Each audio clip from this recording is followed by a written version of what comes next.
Shenandoah University is a big little university rising. With 22 Division III sports teams, over 200 areas of study, over 300 annual performances, an elite academic esports program, nationally ranked health professions programs, one of the biggest university presences on Broadway, immersive AR and VR learning programs, cybersecurity and computer science programs, and innovative undergrad and graduate programs. all at a place that cares for you. Shenandoah University is the big little university rising. Find out more at su.edu/rising.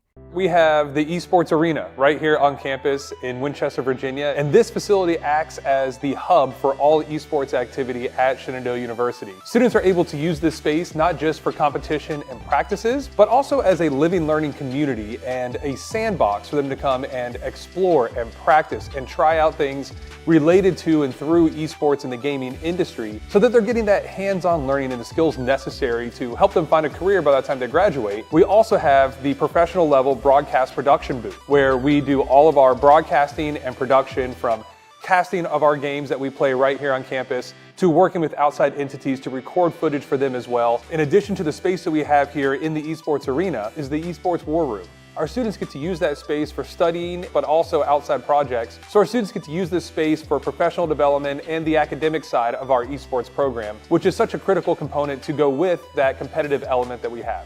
So we combine all of our facilities at Shenandoah University with competition, community, and career preparation. We have over 250 days of programming, and there's something for everybody, and we want you to be part of it.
Back-to-back nights here live from the Shenandoah Esports Arena with Varsity Super Smash Brothers making their returns to our screens in Week 7 competition of NACE Varsity Premier. Their final week of competition, their final matchup in what has been a flawless group so far, and one opponent stands between them and a flawless regular season.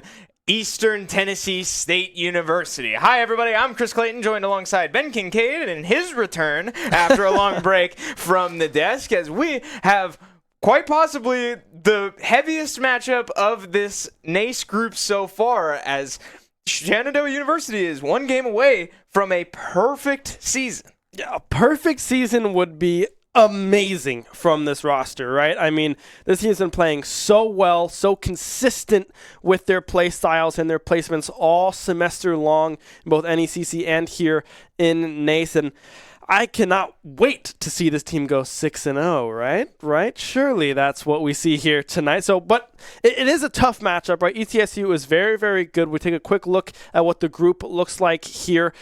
Do not follow what the record says for ETSU. They sit at 1-4, but are a lot better than what their record shows. Yeah, as Shenandoah, as we've been mentioning, up there at the top at 5-0 in this 7-team group, with one team standing left in the way. And yes, to your eyeballs, you see ETSU down at the bottom, but Shenandoah and ETSU familiar opponents, having played multiple times over the last few years, and SU, I can remember a couple times when both teams have taken series off each other. So yes, familiar opponents and a dangerous opponent down there at 1-4. As we look now at the season standings, though, the storyline coming in today, though, is this has been a very stark contrast in seasons. Yeah, taking a look at this head-to-head, right? 5-0, of course, as you saw in the group, the 1-4 on the side for ETSU. But looking at the games won versus lost, SU's 10-1 in the win-loss record here all across those 5 games. Amazing gameplay coming through from the team. They know how to close out the sets cleanly. I cannot remember who that one loss is against, but nonetheless, it is a very, very strong showing this year, and 4-8 on the side of ETSU, only winning that one and then splitting some of those series as well. Yeah, so take a look at the roster. Another huge storyline of tonight is the presence of Owls on this ETSU roster. We don't have him listed up here because, one, we were not given a headshot for him, but two, Owls is a superstar player for this Eastern Tennessee State roster, but we have not seen much of him this year throughout any of ETSU's matchups. We know he played against Florida International, which I believe was just last week, but not in many, if any, of their other games. So without him, we have our expected lineup being E-Man, Cooked, Canard, Poisonous, Paint, and Meteor on their respective characters, but potentially a heavy-hitting Ken sitting behind in reserves. Yeah, Owls is definitely the one to keep in the back of your mind if you're SEO, so take a quick look at what their roster looks like here tonight. I mean, the tried and true, right? They're 5-0. Igloo, Kip, Willie, and AJ, the 4 starters here for this SU roster. We also got to see a little bit of Eyes gameplay, I believe, earlier this week, if I'm not mistaken, yesterday? Yesterday. And Tuesday, correct. Yeah, so Eyes making an appearance there on the Palutena, so good to know that that player is getting warm, getting ready for some competition as well. But I don't expect to see them here tonight with the potential of going 6-0 here in this group for some nice seedings later on. Yeah, and we have Kip there on your screen, who has been a superstar here this week, especially last night in their matchup against Radford to propel them to a perfect 5-0. 16 stocks taken over 2 sets, only losing his 6 in those 2 sets. So, I mean, a dangerous man, a dangerous opener for SU that we've come to be very familiar with. on this roster. But yeah, you raise a good point. I'm not sure if we'll see Ice tonight. The truth is the emergence of this Palutena player has been potent. He has been... He's, I think, surprised a lot of us in some of his performance. He's obviously got things he can work on, but in situations where the team does not match up super well into different characters on the opposing team, I think this roster is quickly becoming more and more comfortable and more faithful in putting eyes in those situations. Yeah, no, I totally agree. And Palutena as a character as well does a great job at covering a lot of kind of the gaps in the SU roster. There's not many, but Palutena is just a very well-balanced character into a lot of different play styles and can go up against something that maybe Kip's not kind of attuned to, or AJ, whatever it may be. Palutena is a great character to kind of fill that slot, fill that void, and save some of our other players for later on in a set if needed, right? So definitely potential, but don't expect it here tonight. But I mean, hey, we'll never, you never know what will happen here tonight. Could be a long series here against ETSU. So yeah, expecting a good one, and for all the stops to be pulled out here from SU. Yeah, exactly. And the only question on my mind is, will all the stops be pulled out for ETSU? True. Like, will we see eyes or not? I think that's a massive factor in whether or not this series will even be close. I hate to say it.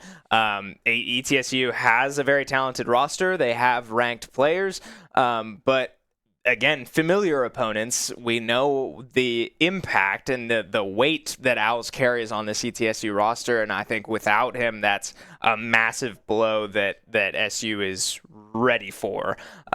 So we'll see, right? The also big problem is that even if he's playing, we won't know until the end because he will likely be playing in their anchor position as he tends to do, and will likely want the matchup into Willie being most likely our anchor as well. So, I mean, lots of question marks going around in my head, and a lot of them won't be solved until, unfortunately, we are well into this series. But that's some of the stuff that's on my mind before we even get started. Yeah, and I'm interested to see kind of what the start is from ETSU, because we're used to seeing the Kip start, and there's a lot of characters that go well into Pac-Man, that character. Notably, the Falco is one that stands out just with that reflect, and I believe the Shulk as well does fairly well. Or Shulk and Steve as well, which is Meteor's secondary. It's listed as Game & Watch, I believe, on the graphic, but Steve is also in the back pocket there for a Meteor. So some tricky kind of characters to come through for Kip if they do have to run into one of those in the starting slot here for SU. So maybe there's potential to see AJ start instead, just to kind of mix things up. But hey, I say that every time we see this SU roster, and it's always Pac-Man, so maybe I should just stop saying that. But yeah, we'll have to see what happens if Kip starts and what the answer is for ETSU. Yeah, this team has made a statement in this whole semester that they are very willing to move around their players pretty fluidly. And that has led to, I would say, more times this semester than any other semester not starting Kip. Now, I would still say we have started him more often than not, but I mean, it is kind of up in the air. Like, this team has clearly shown that they are willing to put in either Igloo or AJ or Eyes last night as an opener and see what happens. But tonight, I'd be curious because you said it. Falco is definitely, I think, the strongest counter to Pac-Man on that roster, but Falco is listed as a secondary for Poisonous Paint. So, like, that's, you know, it's a give and take, right? Are you willing to play a character that you're maybe slightly less comfortable with, maybe slightly less experienced with, in order to make up ground on the matchup difference? Maybe that's something we see, or that's one of many pieces we see move between sets, but a factor that could be volatile over the course of the night. Yeah, I also want to mention on the side of ETSU, there are some subs in play as well. There's a Sora and a Pac-Man in the wings as well. I mean, we know that this SU roster has plenty of experience with Sora, with Eliminathan, one of the, I think our sub Rocket League player here, one of our GA assistants, plays a whole lot of Sora. So they will also scrap it up with kind of some 1v1s here and there. I believe they also coach the academy team, if I'm not mistaken. I think so. I think that was or at least a new development, or is involved with them, helping them out, training them up. So definitely a lot of experience with Sora, but then, of course, I mean, Pac-Man. I mean, Kip plays Pac-Man, so hopefully I would assume that the roster has a lot of experience into Pac-Man. So don't expect to see these two players, just given what the starting roster for ETSU does look like, but there could be potential shakeup with that Sora. Yeah, and while we're on the topic of characters that our team has a lot of matchup experience with from inside the building, there is also a Joker listed on the opposing roster. And when we were talking to Captain Igloo right before coming on the desk, we were talking to him about how he feels, and somebody in the room mentioned, you worried about Joker at all? No, not even a little bit.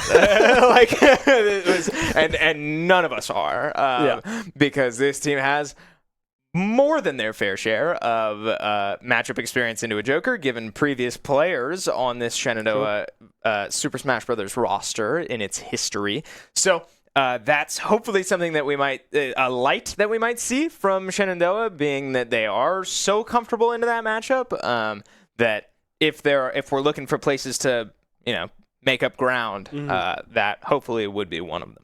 Yeah, I mean, a lot of these characters we do have experience against. I mean, I know the secondary for the Joker is also a Mario, who I know our Fighting Games player was kind of messing around with as well. Kenza played Mario on the Academy team, so we know that there is experience pretty much with almost every character here that we have on the side of ETSU. I'm not sure too much about the Shulk matchups. I know it's kind of a gimmicky character with kind of getting those boosts, those power-ups throughout a series or a match, right? So definitely something to look out for. Kind of reminds me of a slightly nerfed hero. I don't know if that's kind of a good comparison. Kind of, I know yeah. they select things. Right, he gets access to all 5, and he can choose them. Right. They do have cooldowns, and they do different things, right? So he's got... okay, quiz time. Can I get them all? I can. Speed, Buster, Smash, Jump, and Shield. And yeah, they all have positives and negatives, right? Like if you go into Shield, you are significantly slower, but you take less damage, less knockback, and I forget the other drawbacks. But like Speed is a classic. Like when I think of Shulk, I think of a Speed Monado jumping around and naring and covering so much ground on stage. This is a character with a huge sword that has a huge nair that goes in a full circle around him. So Shulk, a character that occupies a lot of space, and we did just get our button check preview. We get to cheat and see more than you guys do, and it looks like in that button check it was Shulk and Pac-Man. So looks like it will be a Shulk start for Kip to deal with. Yeah, I feel like Kip can kind of maneuver around. I mean, you have the Hydrant to kind of buy yourself some space. Granted, you mentioned the speed of able to close that space relatively quickly as Shulk if you have that power up and available. I don't believe you can go back to back on power ups. Yeah, they have cooldowns. They have like a cooldown to them. So you can't be fast 24/7, although that would be quite fun as a Shulk player, but also pretty annoying possibly for people playing against that Shulk. But yeah, so I feel like Kip just being able to buy space with the Hydrant and just kind of picking those moments, farming up the Galagas, getting them in that kill percentage is definitely, of course, what you want to look at. But it's going to be E-Man, I guess, there with the start here for ETSU on this Shulk. So excited to see how this one plays out. Also worth mentioning, I just looked up at our preview screen right at the words. The name of the arena is called Hi, E-Man, all caps with an exclamation point. Nice. Hello, E-Man. Hi. We're happy to have you. But hopefully we won't see too much of you as we are Shenandoah biased up here. Yeah, hoping that Kip will be able to, take care of this. But this is a tough matchup. I mean, that's the truth of it. This is, swordies are always going to be a little bit difficult for Pac-Man, being a little bit short-ranged in those brawly options. He will get spaced by those, but thankfully he has all of his projectiles to make up for it, and that Hydrant to create some space of his own.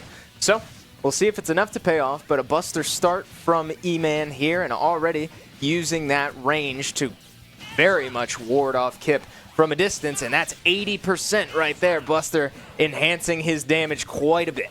Yeah, going off into that smash power up there as well, which does supply a lot more knockback when it comes to finding any smash attacks, any nairs, anything it may be. But already, E-Man playing very, very well, going for that ledge guard, very similar to Cloud's ledge guard as well, just that down air, able to kind of have that hitbox extend a little bit below that ledge. Pac-Man, Kip trying to get a little bit of percentage built up. The forward smash will connect and find that first stock. SU with first blood. Yeah, I was just about to say how I really liked Kip able to kind of completely kill out that jump timer, but now jump back online, and this is exactly what we're talking about. that speed, or aerial speed specifically, on the jump Monado can become so oppressive so quickly, and that time able to work his way in and find a forward smash to take that stock. Not often you're going to find a kill move that lethal, but E-Man able to do it. Yeah, Nair going just wide there. Another forward smash, able to find the kill center stage there for Kip. Last stock now here for E-Man. Good mix-up on that recovery from Kip here. The hydrant out, the strawberry, the one getting thrown, followed by the orange recall, but already built up to 79% is E-Man here on this final stock. Kip trying to preserve 2-stock lead here for SU. Yeah, this is, I mean, through 2 stocks, that's kind of been the shining light for Kip, and really for anyone playing against a Shulk. He kind of just explodes at some point. He is a pretty light character unless he's in his shield Monado. So keep an eye out for that, because, I mean, now at 140%, he's going to die to most of Kip's options. But, I mean, we've seen both of those 2 stocks go down at around 100% to forward smashes from center stage. I mean, that's like borderline, but Shulk absolutely will die there and has. Oh. And just like that, a forward smash or a forward tilt off the ledge is enough to just blow that stock away. Yeah, and that's Kip surviving with 2 stocks there up against E-Man. A very quick showing there from Kip, able to get those 3 stocks out of the way relatively quickly. But now if you're on the side of ETSU, what do you look at, right? The Shulk did not look great here into Kip's Pac-Man. Had percentage built up, but kind of struggled to find some killing blows earlier on, where Kip was really able to find great smash attacks to kind of seal the deal pretty early on some of those stocks as well from center stage. So you got to assume that maybe it's poisonous paint here on the Falco with the reflect to come through to try to get this Pac-Man out of the way. I mean, if it were me, that's probably what I would want to do, have some protection from the projectiles that Kip can work with. I don't know. Yeah, to me, on paper, I think that makes the most sense as well. But Shulk was a decently favorable matchup as well into Pac-Man, and that really did not work. Kip, with the poise to not panic after that first stock, because let's not forget that Shulk, or E-Man specifically, built up like 80% to start that matchup off of 1 Buster Monado. That was looking pretty scary, just, off of the first 15 seconds. But not enough to bring it all home, as Kip was not phased by it and kept his game, stuck to his guns, and took, you said it, very early stocks, aggressive stocks off of reads at the ledge and, missed techs at center stage and stuff.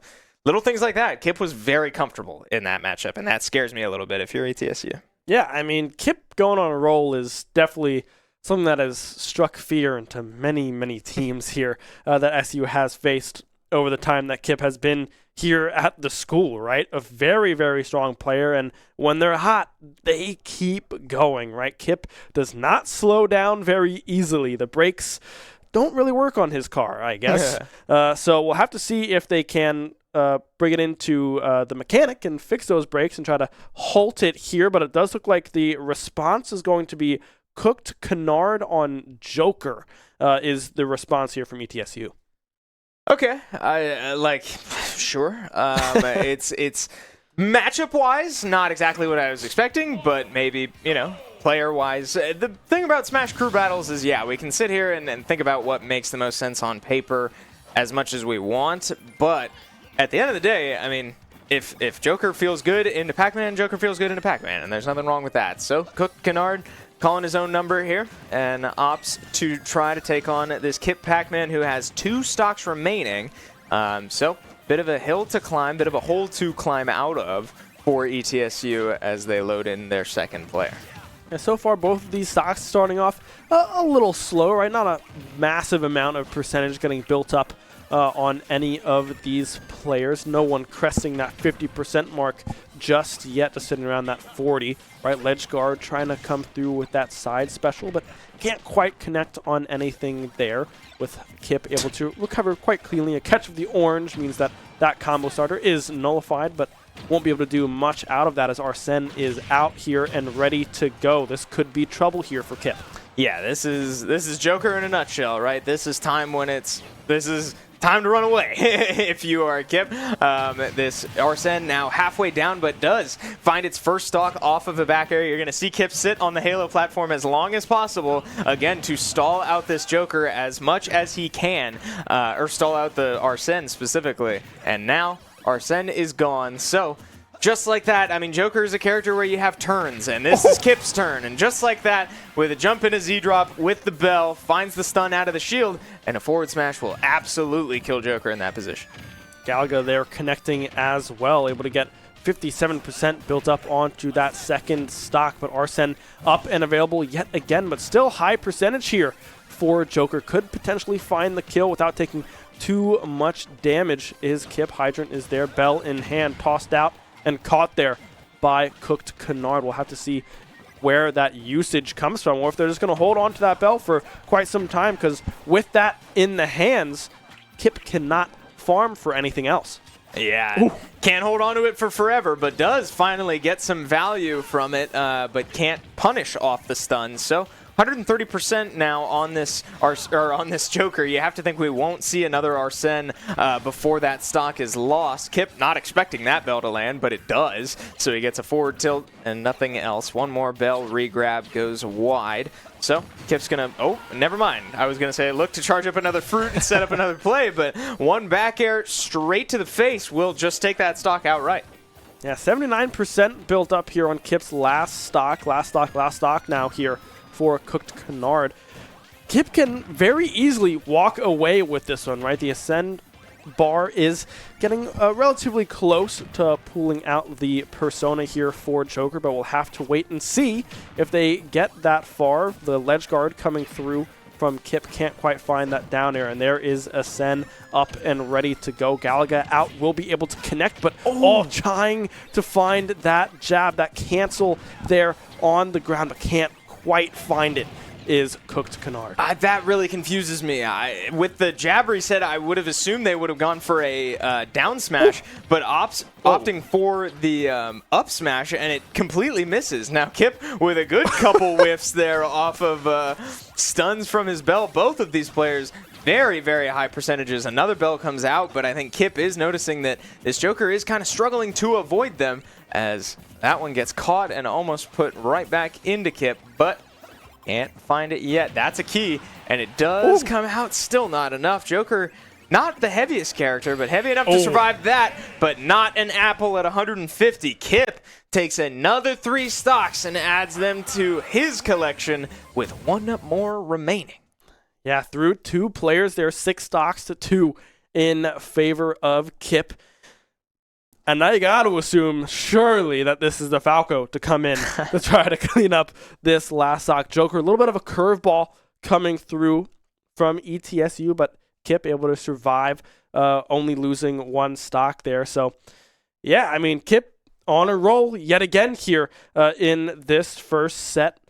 I'm not sure what the response is from ETSU. I mean, you would assume it is the Falco, but it is the secondary for Poisonous Paint, excuse me, not the primary. That is Lucas for Poisonous there. So we'll have to see if you just kind of ditch it altogether and see if you can go on a run with Lucas instead, just to try to keep that momentum going with their main, but we'll have to wait and see. Yeah, it completely boils down to, is Owls going to play or not?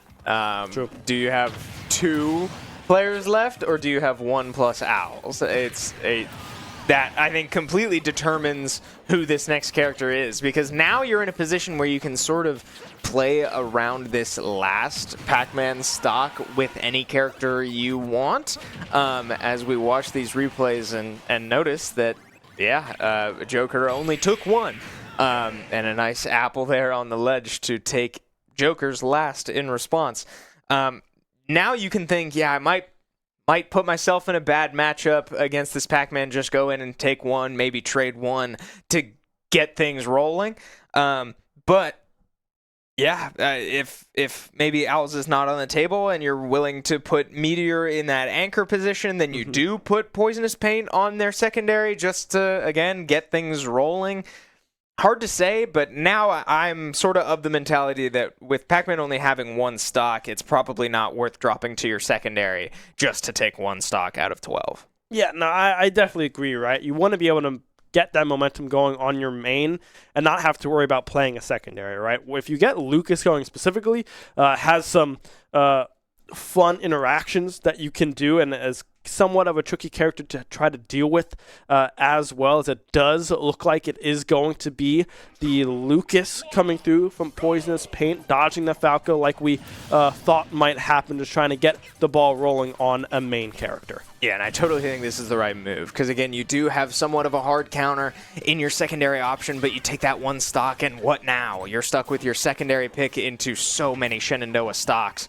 I think this is the right decision from ETSU, especially if they were going to play Poisonous Paint all along. So now Kip with an opportunity to again sort of swell this lead beyond the 4 stocks that it already is, as looking for forward smash to try to take that stock. And something you're always going to have to keep an eye out for against the Lucas are the down smashes at the ledge. That's a very hard move to avoid.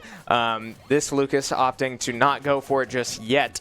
Hasn't really had an opportunity to, but did get the back air at the ledge, so that's another ledge trap situation to look out for, as this Poisonous Paint Lucas is looking pretty good so far, matching Kip's percent all the way up to about 70.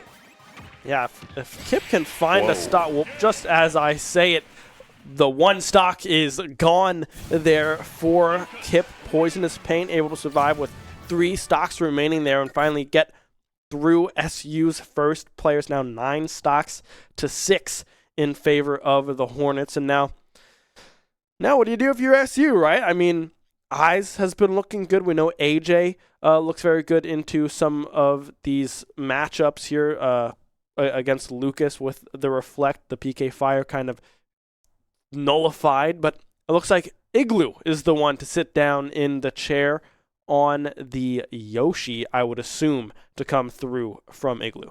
Yeah, I don't hate this at all, because Shenandoah has 3 pretty heavy hitters in the form of Kip and Willie especially, and then Igloo usually the one that the team can fall back on to take very consistent stocks consistently.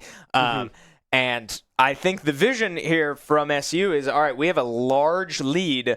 Let's just get out of this thing. Let's not even put in AJ. Let's not put in Eyes. Let's wipe this first set as fast as possible and sort of keep the pressure on ETSU and not let them think that they're still in this. And I assume that is a large driving factor in this decision to put Igloo in now.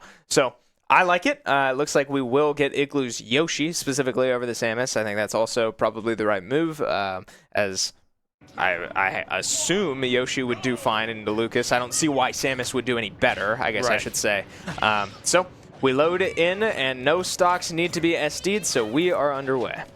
Already 41% with a couple up tilts and an up air connecting there for Igloo. The Nair out of shield, a good out of shield option there from the Lucas, who will be able to connect with some damage of their own. The Snake coming out as well with the chase down smash. He does get that sour spot, but maybe not. The recovery coming through. Nice. That'll do it. Is not able to grab the ledge. The forward smash connecting one stock down here for Igloo. Yeah, I did forget that Lucas's up B does go extremely far. So that time goes a little too far past the ledge. Igloo now forced to mash out of the ice, has to air dodge and does make it back. Igloo's recoveries always impress me, and that one no exception, as 108% now on this Yoshi, and Lucas doesn't get to walk away with a stock for it. A baseball bat swinging for the fences. There is Lucas, but can't quite find the connection. The recovery coming through yet again. Won't be able to grab the ledge. That's one more stock gone here. Igloo, first stock still. 123% built up. Poisonous Paint has to try to find this connection, but instead it's going to be combinations getting thrown out here for Igloo. 155, a neutral getup. Dangerous to grab coming through. Up throw will be able to find the kill. Yeah, I think, again, playing into the mentality of putting Igloo in right now, this is exactly what I think Igloo saw. Clearly, Igloo had some degree of a download on this player already, because a lot of the decision-making from Igloo has been reads, has been, tech chases and stuff like that. Wow, that's a crazy hitbox. But Igloo looking very comfortable now. Poisonous Paint starting to bring it back a little bit. And if you're Poisonous Paint and you can get this second stock, all of a sudden that's much more manageable for ETSU. But still, trading even stocks in this scenario when ETSU is already down basically a full player. A scary outlook in the long run. Baseball bat able to connect there for a Poisonous Paint. The fair will connect for Igloo, trying to just find that spike, and will be able to find it on the ledge hang. Igloo loses 2 stocks but takes 3. ETSU now down to their final player. Yeah, that one surprised me a little bit. I think that, had to be within frames of Lucas's invincibility dropping.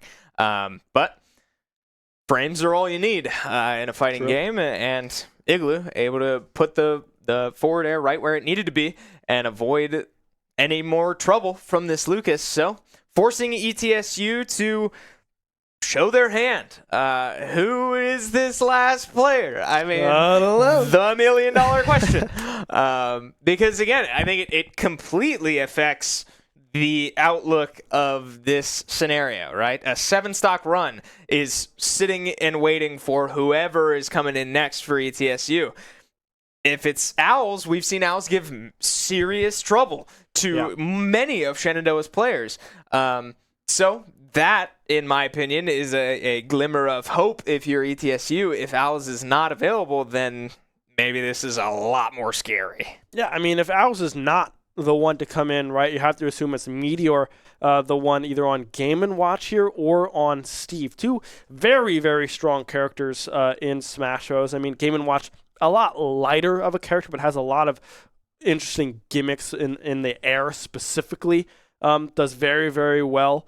The Nair, the back air with the turtle, whatever it may be, can rack up percentage very, very fast and is a small hitbox as well. Hard to get your hands on a good Game & Watch. And then on the flip side, you have Steve, right? Steve, that's all I'm going to say. A lot of kind of avoidance, does very, very well, hits very, very hard. Just an all-around broken character, frankly, being able to build whatever you so please and stop anyone from approaching you when you try to mine up to that diamond, that heavy-hitting weapon. Could you imagine if there was netherite in this before? Whoa. Yeah, 0% forward smash, gone. Just goes and dies. So we'll have to see what the player is here, but we await the decision from ETSU. Yeah, and thinking back to what I said I thought the decision-making might be, that makes me think it's Owls. Yeah, I think so too. But we're seeing the stage picks going on, or at least what we think is stage picks going on. Anyway, back to my mentality, or what I figured the mentality was for putting Igloo in that situation was, hey, we see an angle to finish this in 3 players, let's do it.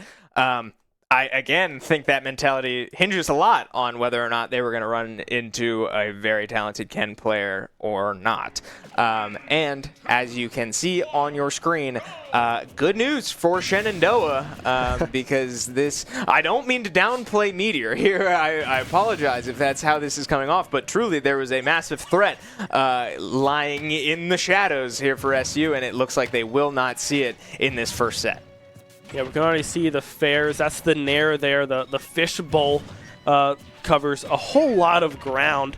And then that up B as well. The recovery does a great job at launching people in the air. Usually we see that followed with that up air, with that puff of smoke to try to carry people higher and higher towards the blast zone. That's possibly why we see this FD pick coming through here from Meteor, a very small blast zone up towards the top of this stadium. So maybe that's the gameplay that this ETSU player goes with. Will be able to land safely is Igloo up to 84%, but already this Game & Watch kind of in a kill percent here right now for Igloo.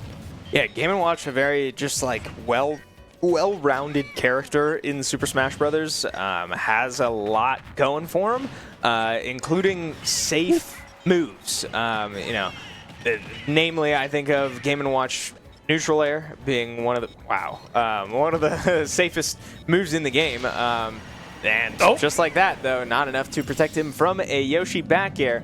So this momentum continues for SU as, again, only on their second player, taking many stocks through the entire ETSU roster and making reads like that, falling out of combos to avoid the down air. ETSU Meteor here looking a lot like he needs that up smash to find this kill as he goes for another one there, but Igloo is just not letting him find him. Yeah, the forward smash there coming through. Trying to seal the deal is a Meteor right now. 158 built up onto Igloo's Yoshi. A down smash coming through the up special as well. Just trying to find anything to try to put away this stock. The fares, the bombs finally connects. The DI was good, but just not enough to stay alive there. ETSU hold on, but they're down to their final stock. Yeah, again, a perfect display of why Game & Watch is a good character. You do have quite a bit of kill options, including that forward air, that you can just start throwing out. I think that was the right decision in that moment from Meteor to recognize, yeah, this is... I cannot lose this last stock. I cannot approach this Yoshi. I cannot let him approach me. So... Gonna throw out as many forward airs as I can until he eventually hopefully falls into one of them, and Igloo does. So strong showing there from Igloo nonetheless, as now SU's third player, whoever it is, third and fourth player, need to only take a combined one stock to thrust Shenandoah into the lead in this series. Yeah, it does look like, just based off of Roman Cam alone, AJ is standing up but hasn't sat down quite yet. We're still kind of looking around. He's just showcasing that jersey. Yeah, look at that jersey. Look at that. Big old 2-0. Oh, my Lord. That looks good. But they're looking towards the entrance. I assume maybe Eyes is getting some water, maybe. Maybe that could be what they're looking for, to give Eyes some play time here. But AJ not sitting down does make me think that, there it is. Sitting down, but hands still in pockets. What does this mean? No Pondering controller face. in hand. Still looking towards the entrance of the arena. We are Could they be waiting? Really analyzing Yeah, I don't know what's body language here. Yeah. I mean, Igloo still kind of scrolling. Hasn't typed anything in yet to declare who's going in, at least from what I've seen thus far. Okay, it does look like it's AJ. Goes to pick up. There's yeah, the controller. There it is. Controller picked up there by AJ. It will be the Falco to come in to try to clean up this final stock for ETSU. Yeah, so this interests me again because just a couple minutes ago I was saying that it looked like SU had an angle to finish this in 3 players, and obviously that's extremely possible now with AJ only needing 1, but the 3 players I had in mind did not include AJ. I figured they might just put Willie in to close this thing out, but not going to see that at least yet. So AJ will be tasked with just taking 1 stock off of this Game & Watch, and we have seen AJ have some ups and downs throughout the season, especially in the last couple weeks, but especially last night looking strong, I have to say, against that Pikachu that Radford had that really caught all of us off guard, caught AJ off guard. He lost 2 stocks like instantly and brought it all the way back. So a lot of poise from this player, and I think poise will be important in a situation like this where all you need is one to put Shenandoah in the lead and force this thing to set 2. A little dancey dance there from the Falco. Does go back to FD here, and frankly, that does make sense. The up throw from Falco is also very, very strong. A lot of combinations up in the air here for this Falco player. Just grab coming through, toss off, chair to the face, bomb, a little dash attack there as well. That could have been troublesome, but can't quite connect there on the down smash. Only 16% built up here on to this last stock.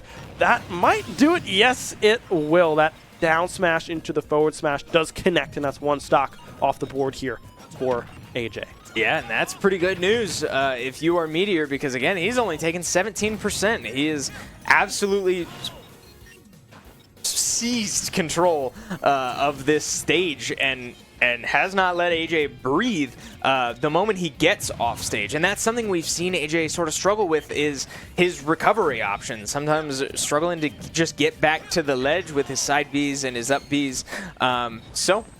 So far, Meteor very much taking advantage of it in that first stock. Now AJ starting to find some damage of his own, goes for a forward smash, which probably would not have even killed. So a very aggressive option from AJ, and does not pay off. And now we slow the game down and play from a distance as Meteor works his way in. Starts a reversal up top, but not enough to take the stock just yet.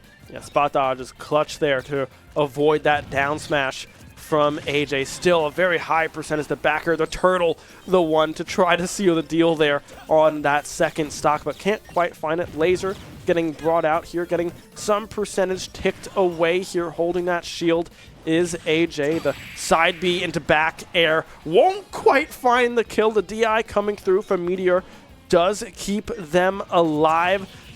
Now we'll see if they can recover and get back to stage.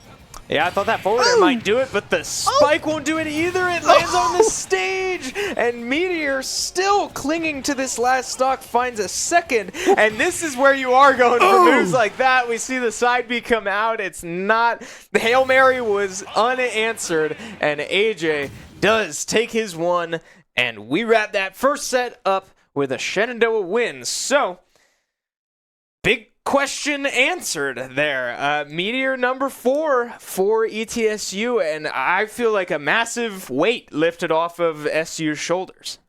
Maybe it's not late enough for Owls to come out. Maybe he's in class. Or in because class, he's an owl. Yes. Man, hey, we tried. I made a valiant effort. But, I said maybe he's in class. Maybe he's in class. But yeah, we'll see. Maybe it was just playtime here for the ETSU guys to try to see if they could take it without Owls having to play. Or they're just not available, right? We've only seen Owls play that one matchup against FIU. So we'll have to see if they are in the running to play here tonight. But based off of set 1, Owls are still sleeping in the tree. Yeah, it's not for us to speculate, but all we know is that he did not play set 1, and I think that is very telling for the rest of the evening that we likely will not see him again. AJ here with a bit of a scary look, but able to not panic again in the face of pressure and close this thing out. Again, two nights in a row on the back foot and still coming up clutch when he needs to, and that has been AJ's role on this team quite a bit. He's not the one out there taking 9 stocks per series, right. but put in to take important stocks, and he can absolutely do that, and that's a perfect example. So enough to get the job done, force us into set 2. What changes get made? Well, we just saw one of them as both teams have revealed their first players, SU returning to the stock standard KIP opener, but ETSU with a bit of a mix-up to try and send Lucas in to see if he can perform any better against this Pac-Man. Yeah, I mean, maybe the Yoshi was too much there for Poisonous Paint to try to deal with. I mean, I believe they did still get them down to 1 stock, if I'm not mistaken, but still felt very one-sided in favor of Igloo in a lot of that matchup. So possibly just trying to get the heavy starter out of the way in Kip, just trying to clean up that Pac-Man as fast as possible. But I still feel like Kip does fairly well into the Lucas, right? Still gets to buy a whole lot of space and really gets to farm up, frankly, as much as they want to, because the approach and a lot of the moveset from Lucas is kind of in that ranged scenario as well. So not a lot of pressure on the hydrant coming through from Lucas. Yeah, we'll see if it's enough, because, again, this Shenandoah team structure has developed into, a moneymaker up front, moneymaker in the back, and you have to invest resources into both of them. Like, one of them will not just fizzle out if you pray that it'll happen. So, ETSU making a decision to try and put a threatening player here into this Pac-Man and try to force more than just one stock off of this Pac-Man this time around. But if you turn your ears on, it looks like Kip got music pick here with the Persona 4 time to make history. So home field advantage for Kip, I have to say. Goes for that forward sales. Yeah, I might just listen to that for a couple seconds here. Yeah, that's pretty good. Wait, you ready? Ready? Oh. That's the one. That's the one. That's what I was looking Great for. I was song. like, maybe I went too early. But yeah, an amazing song, almost securing that first stock in that temporary talking hiatus that we just took there for just a moment. But still, apple in hand, toss low, can't quite connect. But still, I mean, right now, Kip buying so much space, key getting thrown out, won't be able. Whoa. The fire stops the apple. I did not actually know that did that. So good for that to be the case. But yeah, I mean, right now, Poisonous Paint dancing around all of these options that Kip has. Yeah, not able to avoid that one as Kip finally connects with a kill move. Being that apple again at such a high percentage, that apple very threatening, and just like that, I mean, in the blink of an eye, that Galaga combo equals 60%, and that's oftentimes a bit too much for opposing teams to deal with. Bell comes out and gets grabbed by Lucas as he reached hard for it and got it with that dash attack, but able to confirm just a little bit. Lucas with a bit of a read there, trying to find the push from the hydrant, but nice little combo coming together, and Poison Paint is starting to find some momentum of his own. Grab coming through, trying to build up some more percentage. The Bell connecting up smash will kill there at 91%. Kip still alive with 3 stocks here. 1 stock remaining for Poisonous Paint. If Kip can get this player out of the way, that would be huge for SCU. Trying to find that ledge guard, but can't quite find it. The dash attack going wide as well, and that will be the first stock gone there for Kip. 2 stocks to 1. Yeah, so Kip now threatening a equal response to set 1, only losing 1 stock. And I caught the king! So, again, if you're switching up your strategy and finding the same results, that's a bad trend, a scary trend for ETSU, but maybe E-Man able to make up some ground in a later spot.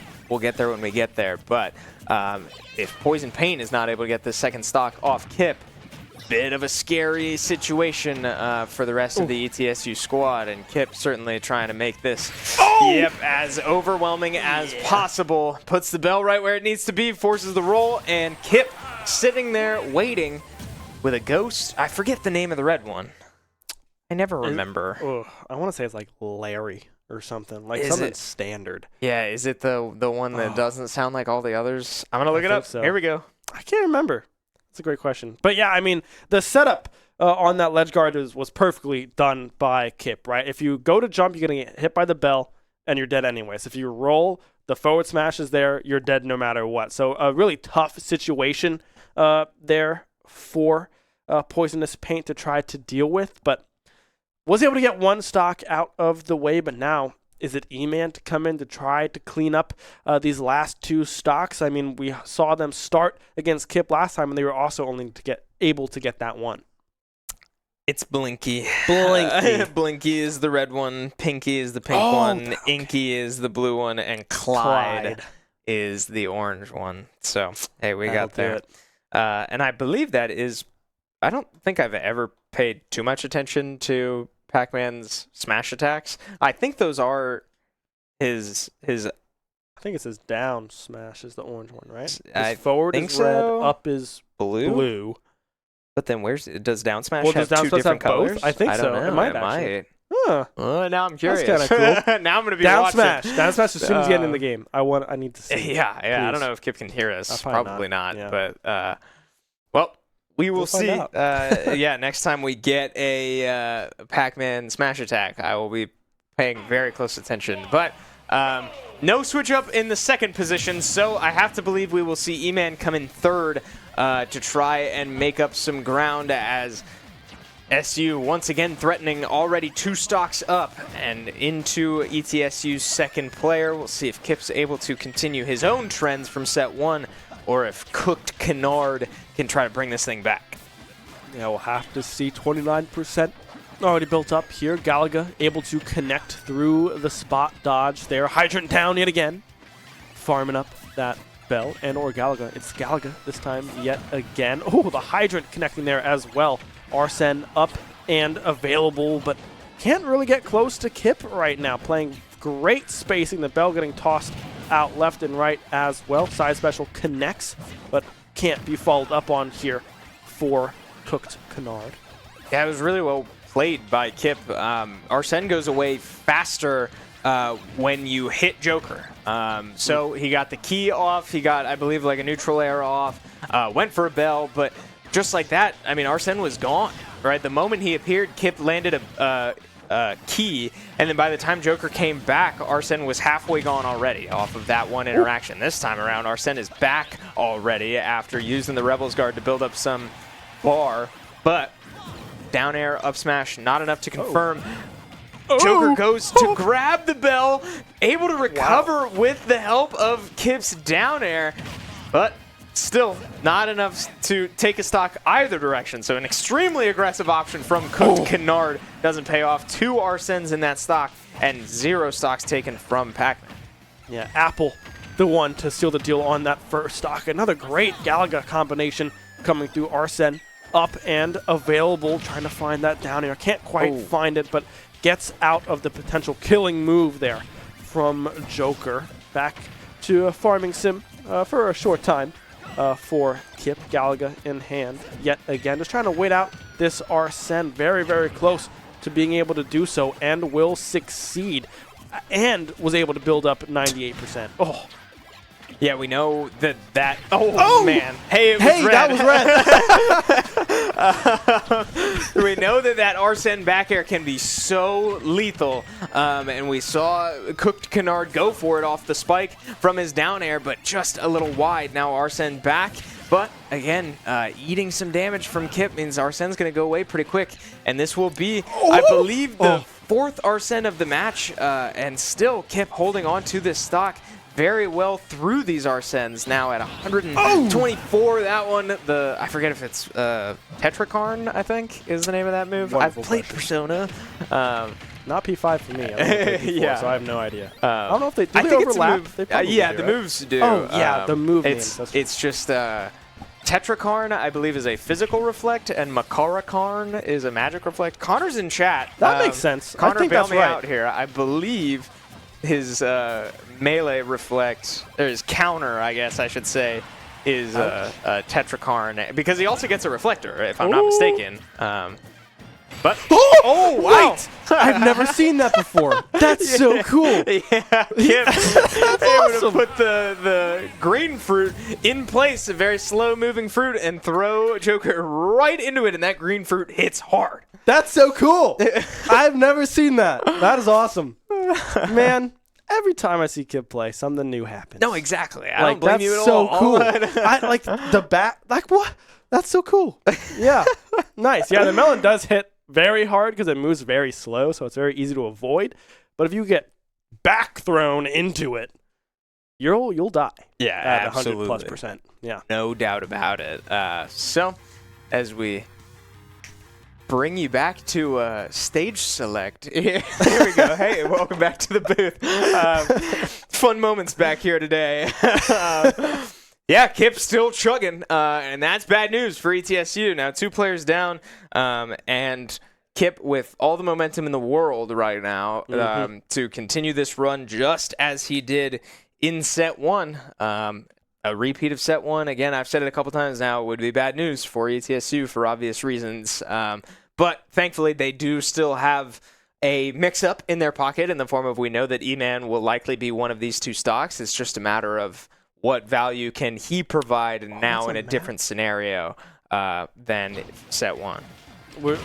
We get to see stage select, and I saw the Wii Sports Resort map. Yeah, I didn't really Island. connect that was in this game. What a phenomenal game, by the way. Right? Yeah, great stuff. Well, let's look at some replays.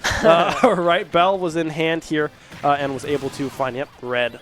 What was that one's name? Oh, I can't even remember now. Blinky? Blinky, yeah, Blinky, that's right. So, yeah, I mean, Kip does lose that one stock. It was looking really, really good to find a clean 3, but just unable to get it done. But still, through 6 stocks, yet again, only losing 2 there. As we hop into the next matchup, what we expected, it is E-Man on the Shulk to try to clean up this one last stock here on SU's starter. But you got to think, I mean, this is only the first player here for SU's roster, and Poisonous Paint and Sorry. are already out of the running here for this ETSU roster, and already some good mix-ups coming through from Kip. The forward smash coming through can't quite connect. They're trying to get a whole lot of percent really fast. Yeah, I'm very curious. So I saw Shulk go for a shield Monado early on there, and I think it might help him fall out of Pac-Man's combos, and I want to keep an eye out for that as we go on. But jump comes out now, replaced with speed. Pac-Man still able to make it back to the stage, set up his hydrant here, so it is very weak. Goes off the shield of E-Man there. Kip trying to chase the tech. Can't quite find it, but Buster now out to try to, again, build up some damage on Kip as Shulk has only found about 28, but now about to lose it here without a change of pace. E-Man throwing up moves left and right. Hey, that one was blue. That one up tilt, or up smash, excuse me, blue. Right? I think that is Inky. So we have 2 left. Clyde and Pinky are the ones we have not seen yet. Just down smash. Down smash. Down smash. Right here. Oh. Instead, will die. 1 stock will be taken in from the side of Kip. So E-Man surviving with 2. 5 stocks to 9 now in favor of SU, looking strong. Yeah, I mean, again, scary trajectory here for ETSU as things are still sort of spiraling. But step 1 now is behind you. Kip is out of the mix. Now, how do you make up ground? Where do you make up ground? And unfortunately for ETSU, it's kind of up to Shenandoah to decide whether they make up ground here or not in the form of who they decide to put in. We did not see anybody but Kip go up against E-Man in the first set. And as we see again on the roaming cam here, live look from the arena, it looks like some serious deliberation. We know these guys. Right. My read on this, I'm looking on the left. He's itching. Willie has not played yet today. He's saying, "Why can't I can just go in and kill them, and we can all go home." But oh my God! I was Avery. I was just about to say Coach Igloo having to be the stoic mind in the room to say no, we're not gonna do this. I love it. I saw a grin come across Avery's face, and I was like, oh no, they are gonna do it. So yeah, Willie Kazia. Sweet. Fair enough. I have to imagine that decision, again, was, like, I'm joking, probably was not based around Willie hasn't played yet and he wants to. Right. I imagine he does probably like this Shulk matchup for whatever reason. But a matchup I was not expecting to see today.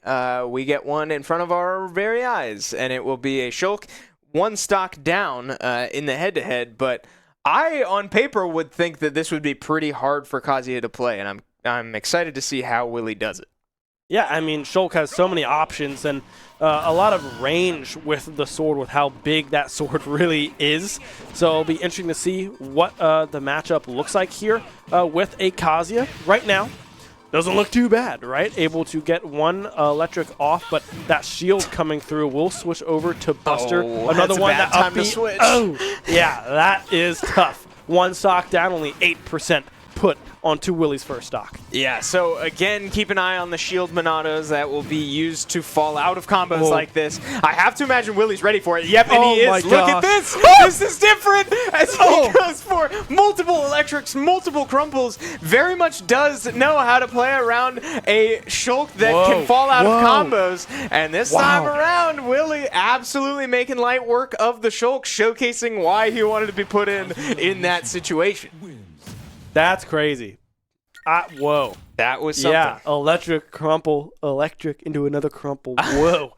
That hurts. I mean, that is a big stock. We just got a word from our producer saying that half the team said they've never seen that before. So that is definitely something new for a lot of the players here, not just my eyes here in the casting booth. But yeah, now ETSU down to 3 stocks remaining.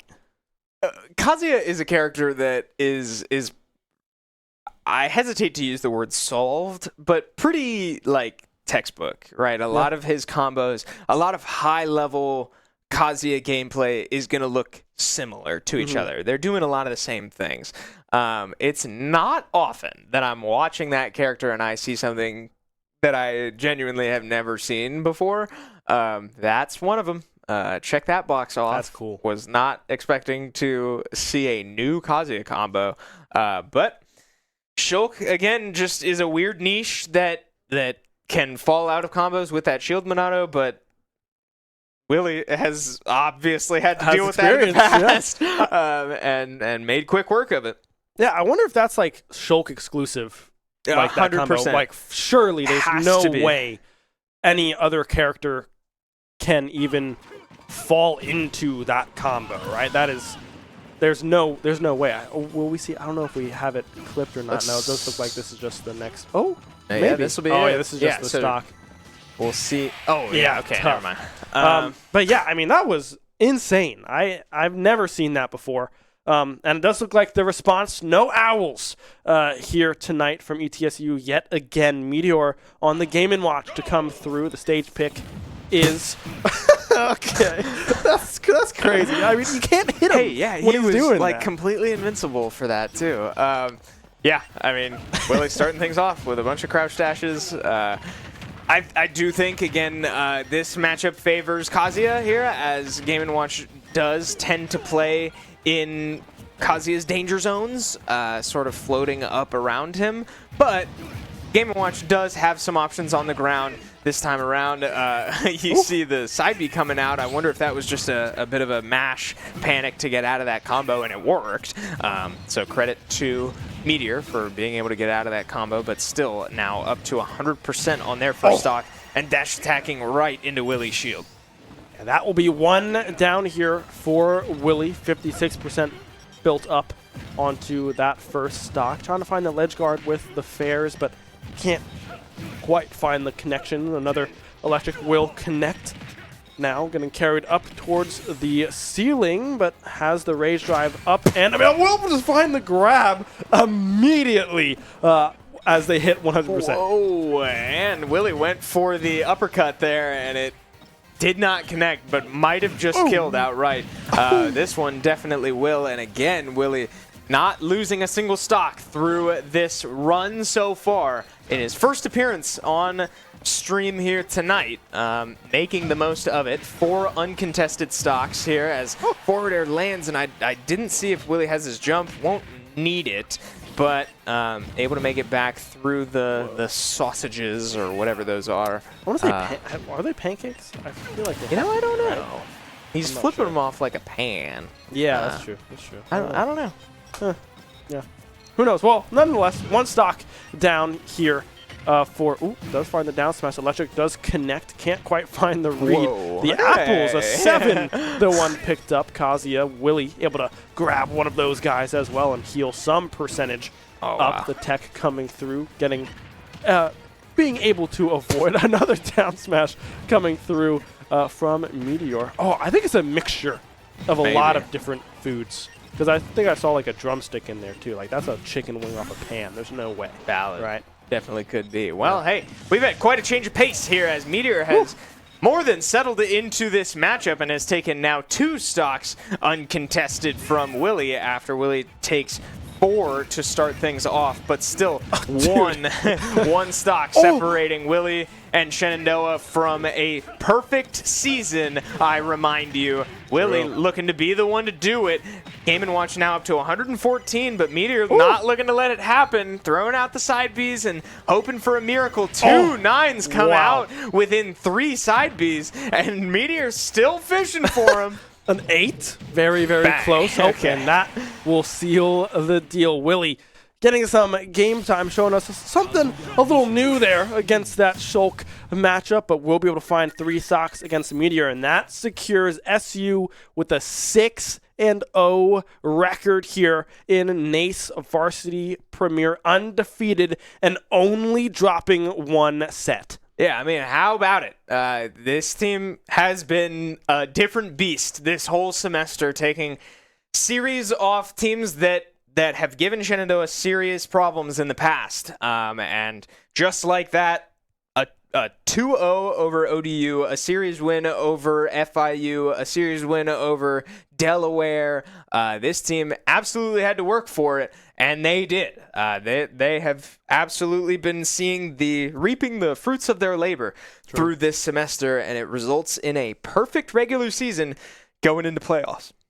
Yeah, I mean, amazing stuff from this roster. They look so good. Seeding is looking promising for this roster as well, sitting at that 6-0. Of course, you would hope that your seed would benefit from the amazing regular season performance here from this roster. But ETSU, I mean, they had looks. They just couldn't quite get through Kip. I mean, Kip went 12-6 here tonight, right? Was 16-6 last night or the night before. I can't remember which one it was.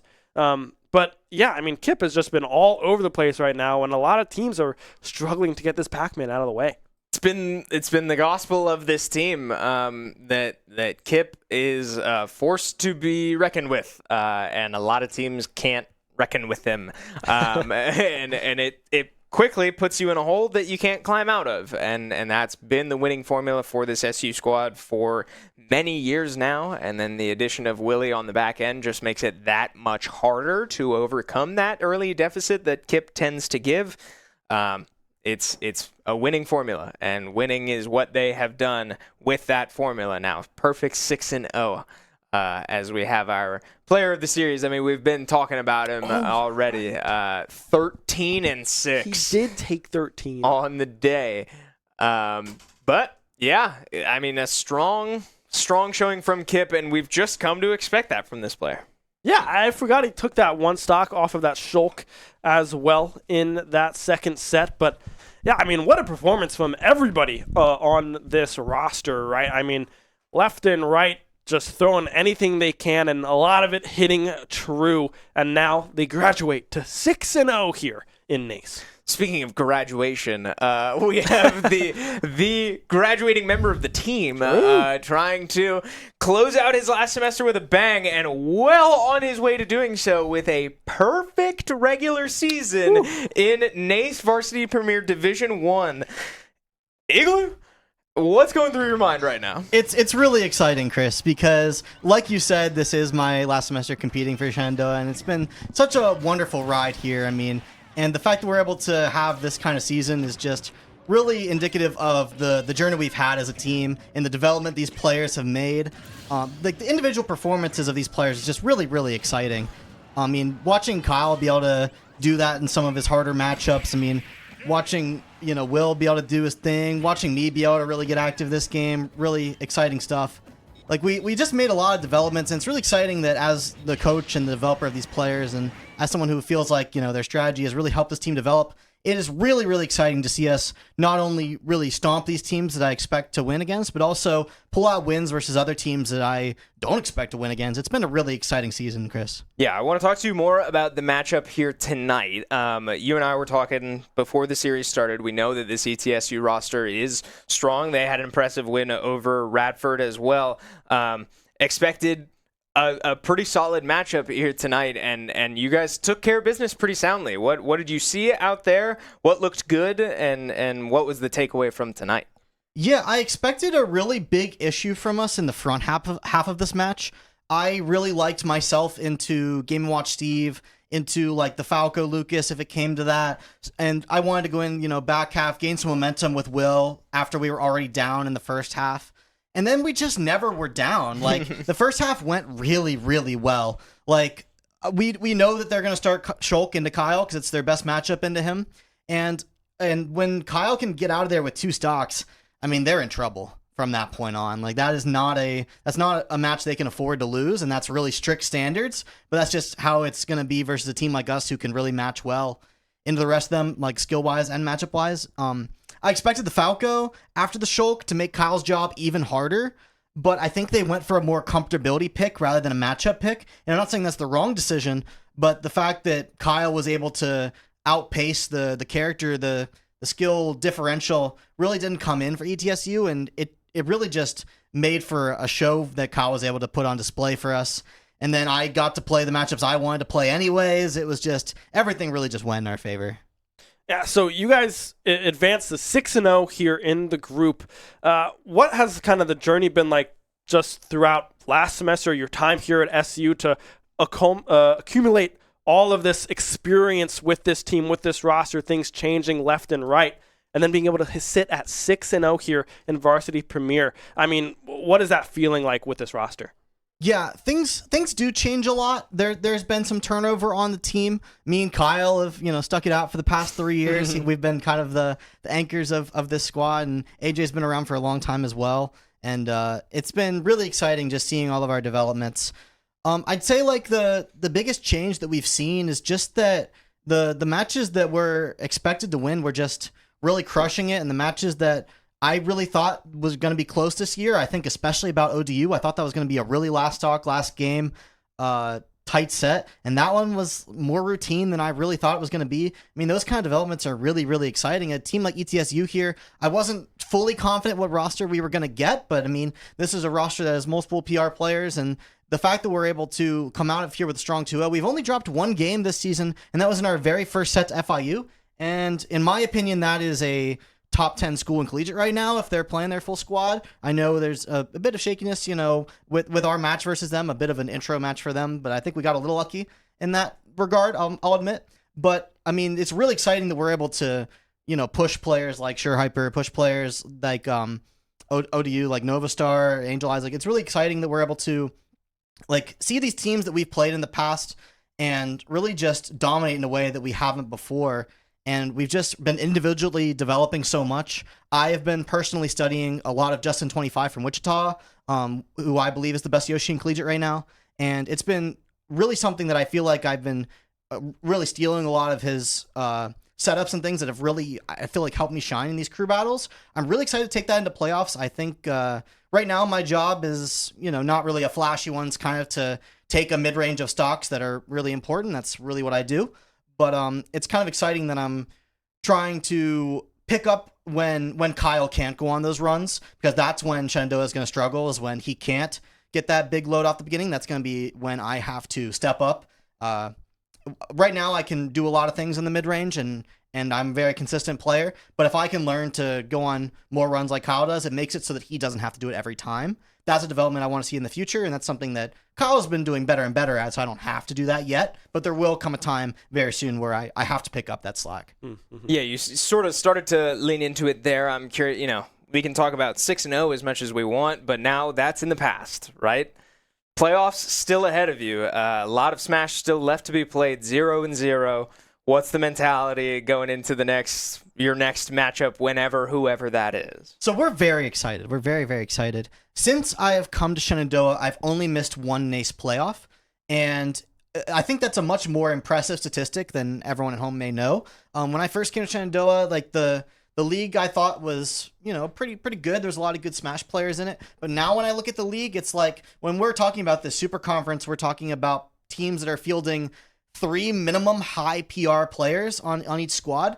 So it's something that the fact that we are able to keep up this consistency throughout the league getting better and better, and our team's gotten a lot better too, but throughout the league getting better and better, it's really exciting that we're able to keep up with these squads. It's the fact that, we go out to Winthrop last year tied for 9th. I mean, that's something that I would be like pretty satisfied with if we were to get a 9th again. I mean, obviously one of the big goals that I've never hit is Super Conference, so top 8 NACE post when they changed how the league worked. But it's a bit bittersweet as well, because like even if we were to hit Super Conference, it's not like I'm going to be here in the spring semester, so it's a bit odd in that regard. But in my opinion, like we have a really strong chance of taking out whoever we draw round 1. I don't think anyone wants us round 1 coming into playoffs. We're going to play against a non-Super Conference team. Granted, it works the same way it does last year. And when I look at that competition, I really like us. I really think that we're a strong candidate to win that first match, regardless of our seeding. And then the big match comes, hopefully after that, when we see who our Super Conference draw is, because we do have to beat a Super Conference team in order to make top 8 of NACE. So depending on who that draw is going to be will kind of determine my confidence level. But based on our performance in this season, I'm hoping that the seeders see what I do, that we are a very strong candidate and we get one of those weaker Super Conference teams. I think we could really shake one of them up, even if we are an underdog, which I would expect to be. Absolutely. Well, you heard it from the man. We're going to have some serious, impressive, high-level Smash Bros coming your way not too far from now, and you won't want to miss it. So while that does it for us here tonight, be sure to drop us a follow on whatever platform you are watching on right now so you don't miss out on any of our postseason action as well as our remaining regular season matchups in our other leagues. But for Chris Clayton, Ben Kincaid, and our star player Igloo, star coach here, Igloo, be a friend, tell a friend something nice. It might just change their life. We will see you next time.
Shenandoah University is a big little university rising. With 22 Division III sports teams, over 200 areas of study, Over 300 annual performances, an elite academic esports program, Nationally ranked health professions programs, one of the biggest university presences on Broadway. immersive AR and VR learning programs, Cybersecurity and computer science programs, and innovative undergrad and graduate programs. all at a place that cares for you. Shenandoah University is the big little university rising. Find out more at su.edu/rising. We have the Esports Arena right here on campus in Winchester, Virginia, and this facility acts as the hub for all esports activity at Shenandoah University. Students are able to use this space not just for competition and practices, but also as a living learning community and a sandbox for them to come and explore and practice and try out things related to and through esports in the gaming industry so that they're getting that hands-on learning and the skills necessary to help them find a career by the time they graduate. We also have the professional level broadcast production booth where we do all of our broadcasting and production, from casting of our games that we play right here on campus to working with outside entities to record footage for them as well. In addition to the space that we have here in the Esports Arena is the Esports War Room. Our students get to use that space for studying, but also outside projects. So our students get to use this space for professional development and the academic side of our esports program, which is such a critical component to go with that competitive element that we have. So we combine all of our facilities at Shenandoah University with competition, community, and career preparation. We have over 250 days of programming, and there's something for everybody, and we want you to be part of it.